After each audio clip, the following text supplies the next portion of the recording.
Hello, I am here today with Tim Gibson. Tim Gibson is the Director of Sales for Hanes Brands. How are you today, Tim? I'm good, Cole. How are you? I'm doing good. Can you explain to people a little bit about what you do in your daily job? Sure. Yeah, so I'm a director of sales in what Hanes Brands calls the printwear channel. So the printwear channel is this vertical that we sell into where you all live. So screen printers, ASI companies, decorators, brands, and so forth. So different division than our retail, so to speak. So I manage the field-based sales team for Hanes Brands, which is Hanes, Champion, Alternative Apparel, and Comfortwash. Yeah, and you've been in the industry long before even joining Hanes, correct?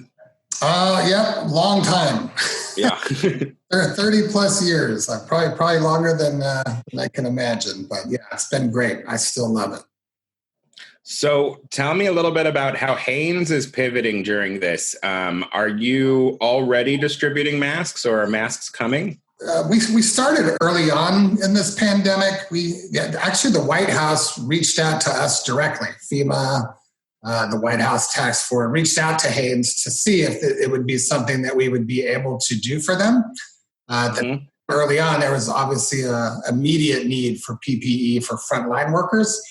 So we did. We developed a design and got it approved by the FDA and started producing masks all within a week. All this happened very quickly.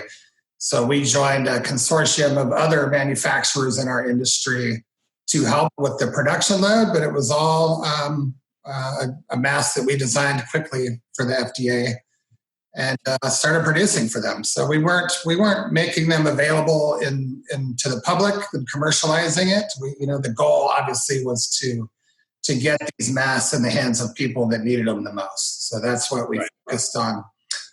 We've since ramped up capacity, and we've been able to fill most of the needs for the government. So we are now making a mask available for commercialization. So we now have a mask that we're distributing in this channel as of late. Just in the last week or so, we've made that available to people. What type of mask is it? Is it like a 3-ply, or what did you guys decide to create? It's a 3-ply mask. It's there's a certain fabric that we use, which is basically our X-Temp fabric. So it has a antimicrobial element to it. So that was another reason that made it attractive to FEMA. So it's antimicrobial. It's a 3-ply mask, 100% cotton. And yeah, it's a great mask. It's got a great fit. And it's been doing very well. So we are also developing now, just for screen printers, a version of the mask that you'll be able to load onto a screen pallet. So it's got openings at the ends, so it makes it easier to load.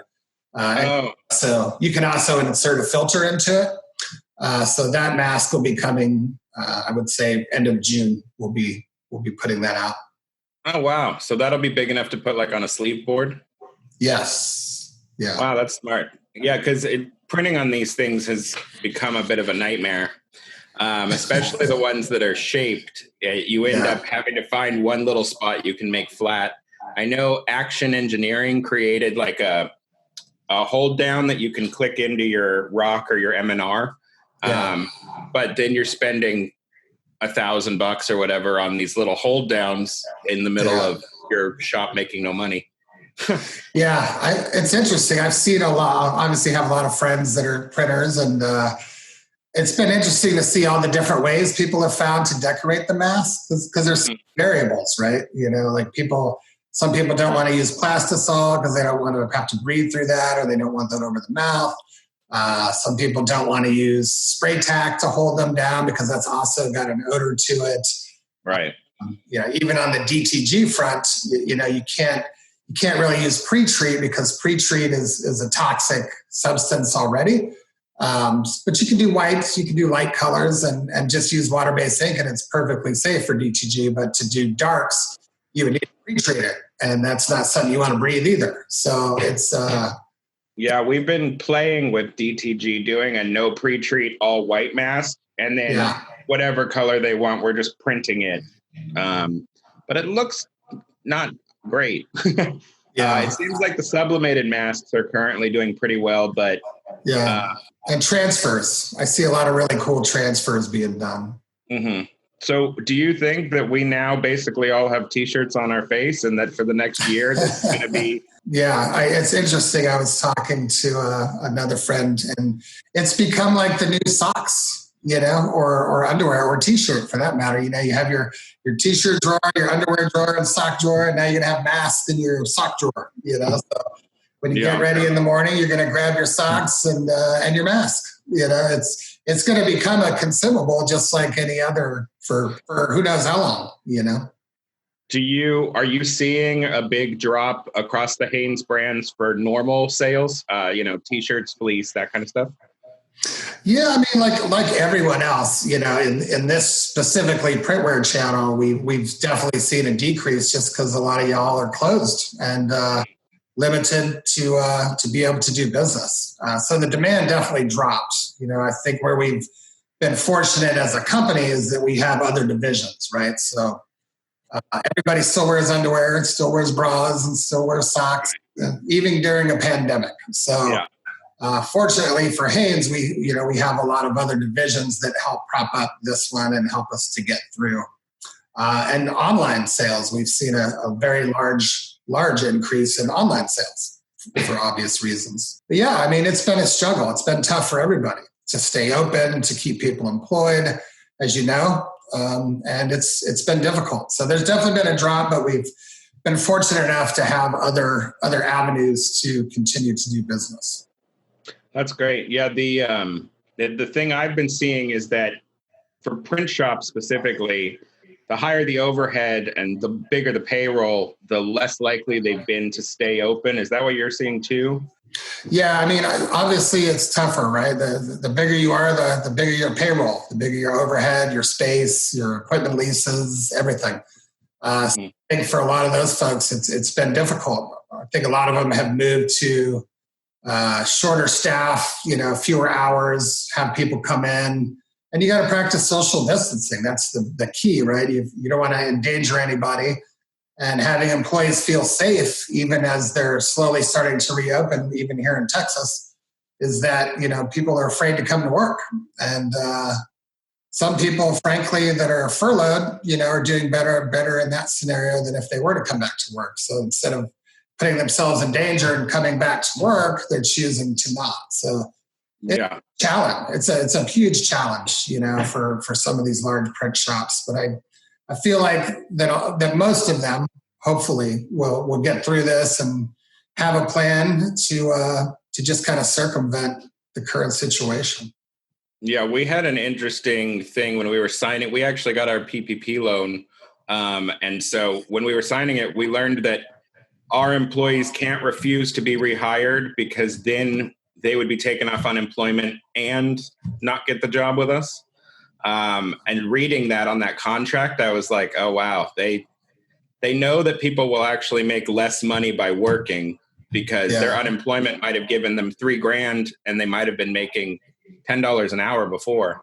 So it's a really bizarre situation where the unemployment pays a lot of people almost too well. Yeah. And thank God they have it, right? Thank God it was available because, losing that amount of our workforce just in every industry is just devastating. But it's a challenge in our world, in the printing industry. And is there any shops you've seen that kind of thrived under this pressure, and what were they doing that worked? Yeah, I mean, I've seen a lot of shops thriving. It's really incredible to watch. And I get excited just because I love how entrepreneurial our industry is, and people just figure it out. And without naming some of them, there's been some really wonderful things going on, I think. And I think people were just quick. They were quick to make adjustments and quick to pivot and quick to market, to market their services that they could still provide, barring, being open or closed. Some shops had to shut down. They weren't even allowed to come in. Some smaller shops move equipment to home, to their garage, and print from their garage. I've seen all kinds of amazing things. I've seen other printers helping other printers, which I love. I think the collaboration that's gone on since this started has just been fantastic. You're a shop in a certain part of the country that's got a stay-at-home order, and you've got business and you can't do it because you can't come to your shop. It's great that other shops in other parts of the country that maybe are open are doing that printing for you. So it's just really cool to see everybody help each other. Yeah, it's been pretty fun to be talking to people who are doing a lot of the fundraising campaigns. How have you, as somebody who travels probably more than anyone I know, how are you dealing with not traveling and just trying to call up customers? Is it changing the relationship? Is it working? Yeah, it's interesting. I was thinking about it the other day. I was like, wow, this is the longest I've been home, like in my own house and there in 8 years. Wow. 8 years, which is pretty crazy. But honestly, it's been nice, really. It gives you a chance to kind of pull back and just evaluate how you're doing things, how you're interacting with your team, how you're positioning your brand with customers remotely. This is such a face-to-face kind of industry and relationship-driven, and I frankly I miss everybody. I want to give you guys all a hug when I see you. But that's been the hardest. But from a business standpoint, I think everybody's been just finding ways to make that work. We've been doing a lot of these. Been doing a lot of virtual presentations, meetings, conversations. Early on, I mean, it's a difficult conversation as a sales leader to have your team calling customers and asking for business, right? Because you're struggling, right? And right. So I instead, I just want you to go check on people and just see how they're doing. Be there for them. Be someone to talk to. Help where you can. If they need samples, if they need anything like that, help that way. Get involved on some of these fundraisers. Hanes has done quite a few fundraisers that we provided free shirts to some shops that were doing fundraisers just to help support. I mean, that's all you can do right now is be supportive and just help people the best you can. That's really the only thing you can do. So until we're able to travel again, it's going to be that way for a bit. But I feel like I've actually gotten closer even to some of my customers just because we've had these kind of conversations and just phone calls. How are you?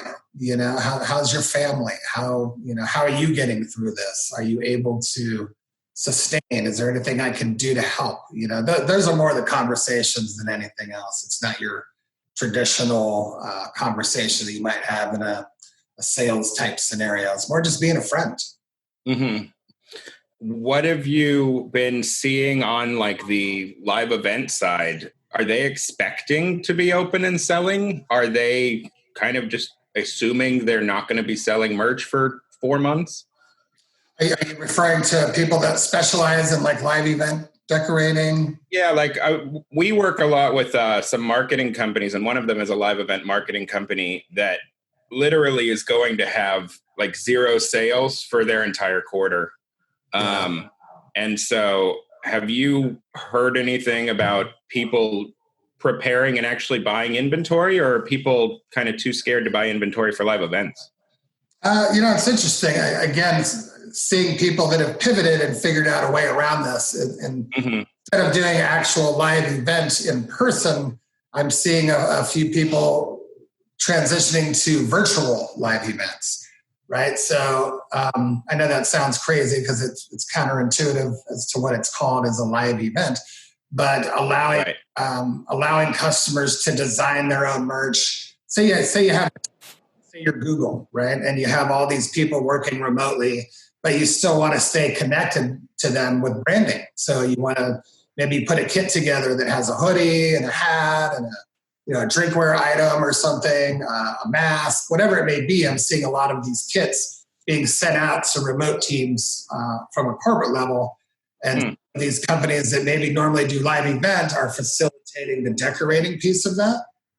That's smart. So that's interactive as well. So the employee at home can go on and say, okay, I want this hoodie and I want this logo here, but I I want this other logo up here. So I'm seeing some of those kinds of things, which is amazing. For some of the brands that are underneath the Hanes umbrella, like Alternative or Champion, are we going to get the traditional like back to school new line, or are you guys not going to be doing that, maybe because there aren't conventions? Yeah, I mean, I think all of us, as far as mills go and manufacturers, I think a lot of us have either put off or postponed some of our launches.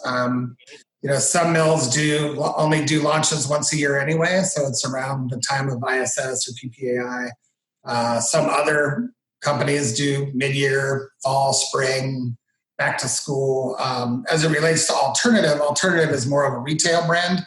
So not only do we have, product in this channel, we also have a retail business to support, which is very seasonal. But again, because retail is pretty much shut down, larger department stores are shut down. Some of our stores are shut down, even with Champion on a retail side. Yeah, there's no sense in launching new products at brick and mortar anyway. But what we are doing, we're still launching new products in all brands actually, but it's more online based. So like Champion, for example, if you just go to champion.com, they do new drops at least once a month. There's a new drop at Champion. Alternative also has done some new drops. So it's business as usual from the creation standpoint and the product development. But it's definitely slow just because we don't need to, and there's nobody going to stores. So, but again, I think we all try to be positive and hope that we'll get through this sooner than later. And I think the key for everybody, for all of us included, is be ready when we come out the other side.